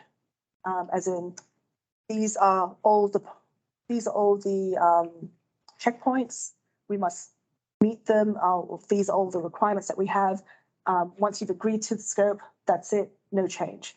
Or does it provide some flexibility? So what is their mode of engagement? What do they allow for? So it kind of comes back to that alignment. Well, does their process, does their method align with yours? Or align with what your business needs?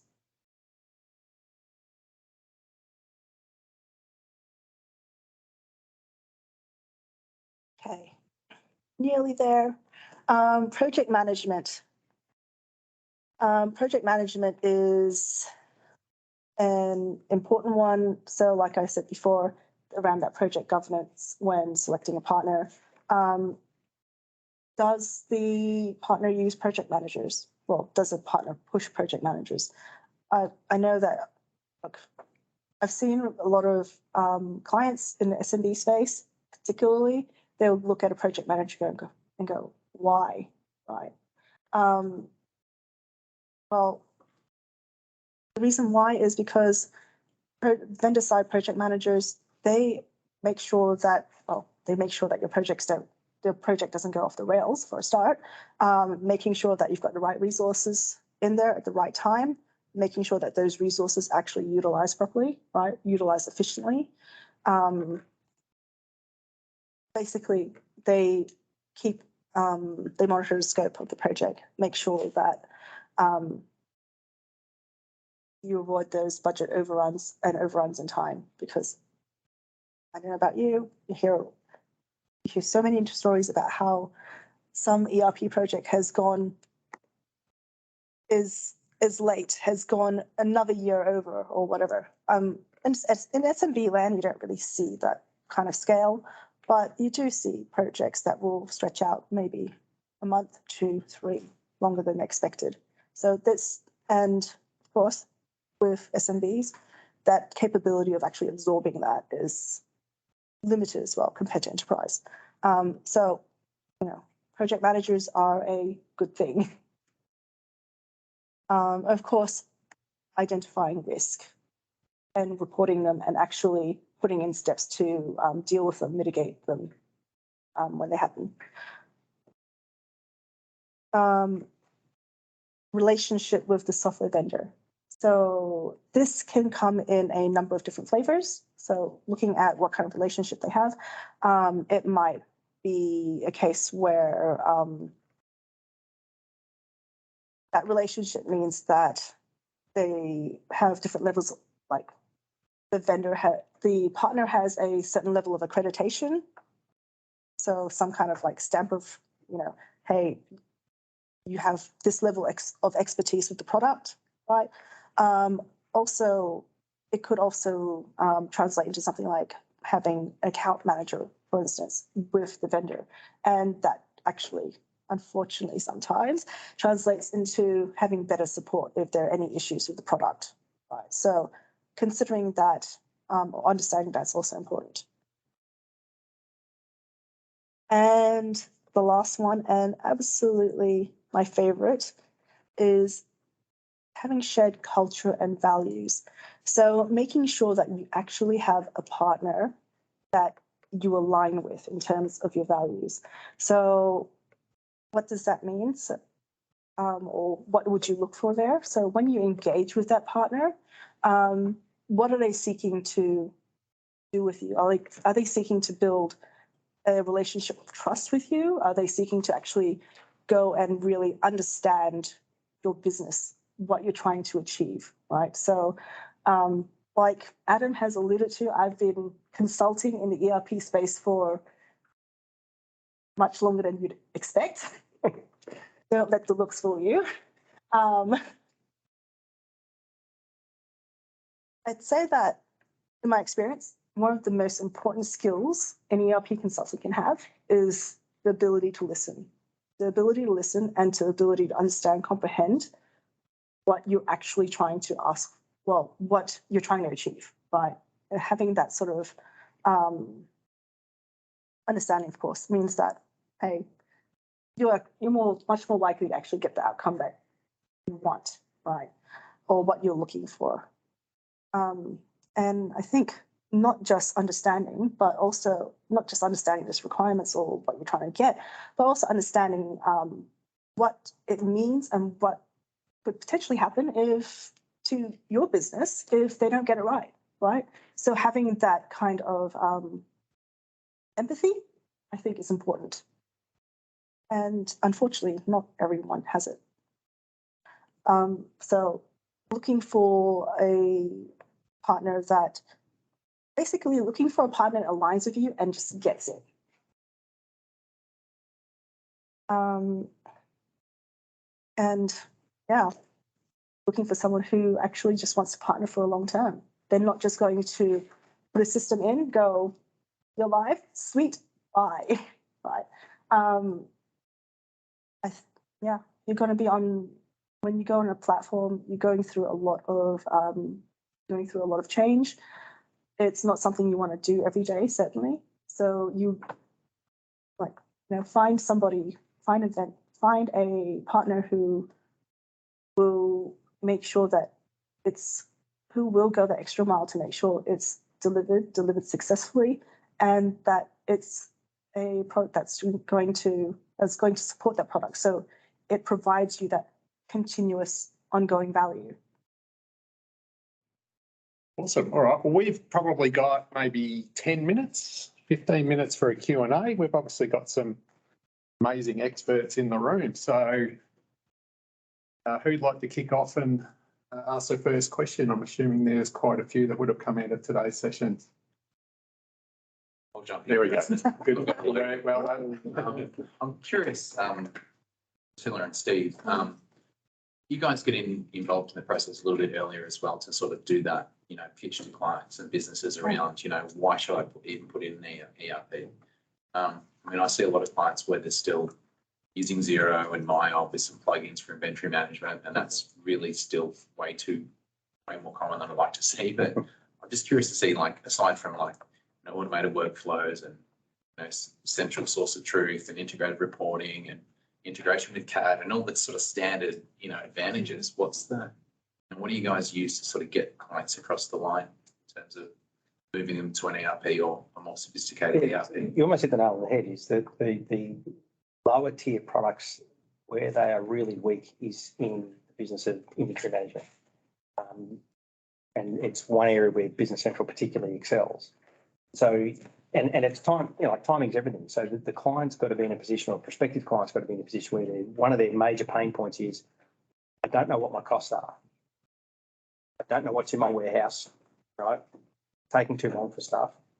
The bank rec's awesome in Xero, but I don't know what anything costs. So if they're in that scenario, then it's not hard to turn their minds towards, well, one of the reasons why you're having some of these issues is because you don't actually have a system that was built around those processes. You have a system that was built around, you can't fault, MIB less so, but certainly, products like Xero, the UI is fantastic. But and they've been built on that, so they look awesome. But there's not that much substance underneath, and it's perfect, if you're a hairdresser or, doing all that sort of stuff, and some of the plugins and some of the marketing plugins are really, really good.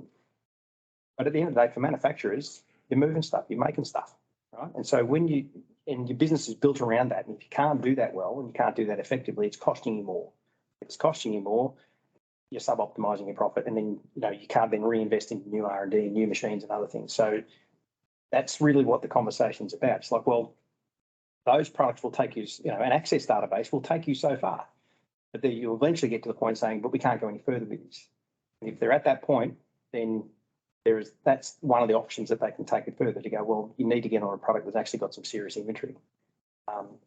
That's also got good UI, and it also got, far superior drill down capabilities and far better security and far better, all of those other aspects that come as a bonus. It gets down to the point of like, what problem are we trying to solve in this business, and what's the thing that's actually going to be the thing that is, if it was to fail in the project, the business would fail. And so our prime focus is on working out actually how does this business make money? Right? What's their unique proposition? And I don't know about you, every factory I've ever walked into is different. I don't think I've ever seen something that's the same. I haven't gone, oh yeah, I know. Even warehousing, you don't walk in there and go, oh yeah, it's 3,000 square meters perfect. I know exactly what we're going to do here, because you don't. You don't know how the product flows. You don't know what sort of equipment they're using. You don't know how their bins are arranged. You don't know how they rack and stack stuff. You don't know what they're using, how they slot stuff. So you have to find all that stuff out. You have to find out. And we were talking to one quite recently where they've got a particular thing about how they actually do picking, which is crucial to their competitive advantage because it provides velocity through the warehouse, right? And it provides the ability for them to actually move things into a forward picking area, put stuff into a truck and get the truck loaded in the right sequence on a truck run. Right? And they've worked out how they want to do that. That's one of the most important things, because if you couldn't do that in that particular scenario, it doesn't matter what ERP system you put in there, it's not going to work. It's going to slow their process down, which means they're going to lose customers, they're going to lose money. And so the real point there is understanding that and the questioning of the client to understand how do they do that? You've got to have that sort of open mind to see, look at an operation and not assume you know anything about it, and to find out from the client exactly what they're.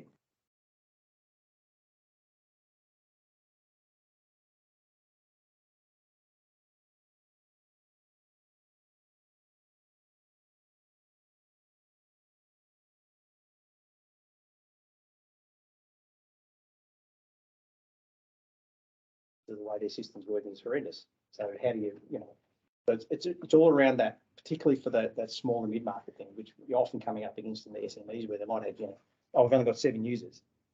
Okay, but your business employs 60 people. Okay. So how does that, oh, well, and sits there till 12 o'clock at night thumping in invoices all day, every day. It's like, oh, come on. There's got to be better ways of doing things. So it's really around getting the business to understand that they can stay on that platform, but they'll stay with those issues as they grow, particularly if they're in the business of moving inventory, moving sticks of whatever it is around. More often than not, if you scratch a little bit the surface of those sort of businesses, you'll find somebody there is running FileMaker, Excel, something that makes the business tick over. And it's grown.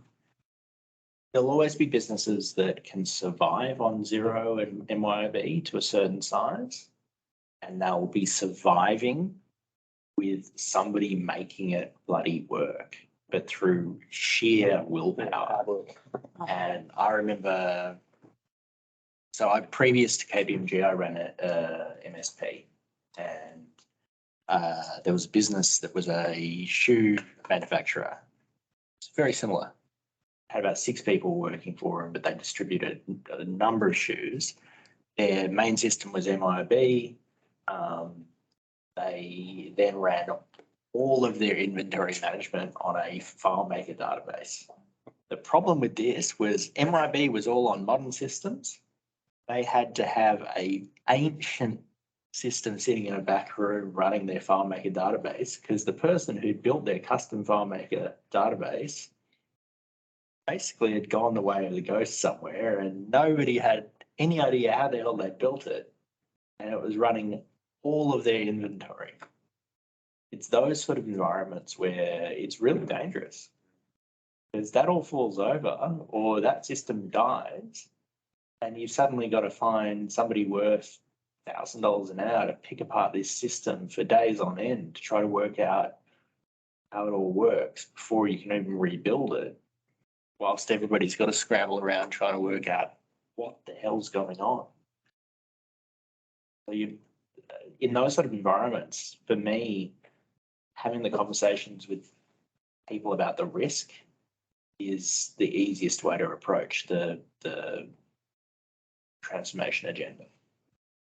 What is the risk to your business if you grow at pace, if you grow at scale?